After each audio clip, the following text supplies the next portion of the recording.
મારું નામ હારૂનભાઈ જોજાવાળા છે। અહીં અમે તડકાની અંદર નોકરી કરીને મજૂરી કરીને અમે કમાઈને ખાઈએ છીએ, પણ મ્યુનિસિપાલિટીવાળા અમને કમાવા નહીં દેતા। અને ઘનશ્યામ ત્રિવેદી છે, નંદનભાઈ છે, બધા અહીં ગાડી બંધ કરાવવા માટે બધું આ તંત્ર રચ્યું છે। અને એમનું પાણી તમે જ્યાં જઈને જોઈ લો, નદીની નાકા પર એ પાણી ક્યાંથી તમને આવે છે, એ તમે ગંદુ પાણી આવે છે। એની લાઈન 2 લાઈન નાખેલી છે, એની મ્યુનિસિપાલિટીની લાઈનની અંદર નાખેલી છે 2 લાઈન। એ ન્યુટ્રલ થઈ જાય પાણી, એટલે એનું પાણી ન્યુટ્રલ થઈને નદીમાં આવે છે। એ બધો પાણી એનો ગંદો પાણી જ આવે છે એનો। એને જો કેટલા અહીંયા એકમો છે અને પરમિશન લીધી હતી કે કેમ ડિમોલેશન કરવામાં આવ્યું? પરમિશન માટેની એપ્લાય લોકોએ કરેલી છે, પણ અમારા કોમ્પ્યુટેશનવાળા સુરેશ ફાર્મમાં ઘનશ્યામ ત્રિવેદી ને એ લોકોએ અમારી પાછળ પડીને અમારા બધા ખાતાઓ બંધ કરાવવાની કાર્યવાહી કરેલી છે। આરટીઆઈવાળા જોડે ખોટા અમારે અરજીઓ કરાવડાવી અને આજે અમારા 7-8 ખાતા હતા, બધા ટોટલી બંધ કરાયેલ છે। પોલ્યુશન કંટ્રોલ બોર્ડે અને કોર્પોરેશને નોટિસ આપી છે। અમે એકદમ સાદા પાણીમાં ધુલાઈ કરીએ છીએ। પોલ્યુશન કંટ્રોલ બોર્ડમાં બી અમારી એપ્લાયો કરેલી છે અમારે પરમિશન માટેની, 0 ડિસ્ચાર્જની, પણ હજુ નદીના હિસાબે અમને કોઈને પરમિશન આપતા નથી। તો અત્યારે તમે જે વોશ કરતા હતા એ પાણી ક્યાં જતું હતું? અત્યારે જે વોશ કરતા હતા એ નદીમાં જતું હતું। મારું નામ ધ્રુવ પટેલ, સબ ઇન્સ્પેક્ટર એએમસીમાંથી વાત કરું છું। જે ડિમોલેશન કામગીરી કરવામાં આવી છે, કયા પ્રકારની કામગીરી છે?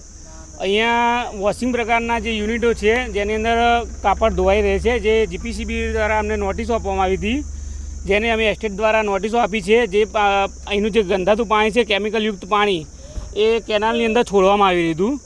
તેથી અમે નોટિસો આપવામાં આવી છે અને એને ડિમોલેશન કરવામાં આવી રહ્યું છે। અત્યારે કેટલા સમયથી આ યુનિટો હતા અને અત્યાર સુધી કોર્પોરેશન કેમ કામગીરી ના કરી?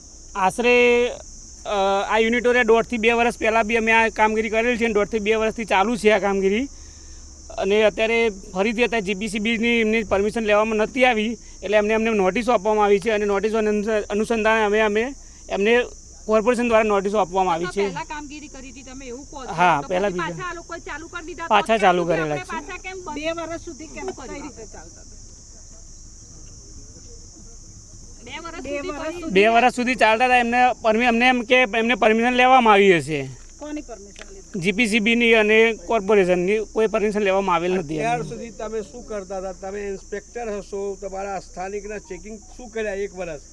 ઓર આ સ્થાનિકનો કમ્પ્લેન છે જે ઘણી બધી એવા પાઇપલાઇન છે, શું એનું તમે ખુલાસા કરશો, એની તપાસ કરશો? જીપીસીબી દ્વારા જે નોટિસો આપવામાં આવી એને અનુસંધાને અમે કાર્ય કર્યું છે। જો આગળ પણ આવી જીપીસીબી દ્વારા નોટિસો આપવામાં આવશે તો એના ઉપર પણ અમે પગલાં લેવામાં આવશે। બેરાપુરામાં પણ ફેક્ટરીઓ છે જે આ રીતે પાણી નાખી રહી છે નદીમાં, એવો આક્ષેપ થઈ રહ્યો છે। ચેકિંગ કરવામાં આવશે કે કેમ? જો ઉપરથી આદેશ આવશે, જે કાર્યવાહી કરવામાં આવશે અમારા દ્વારા કરવામાં આવશે। ઉપરના પૈસા લઈને આદેશ ક્યાંથી લાવે છે? ઉપરના પૈસા મળી જશે, ક્યાંથી આદેશ મળશે?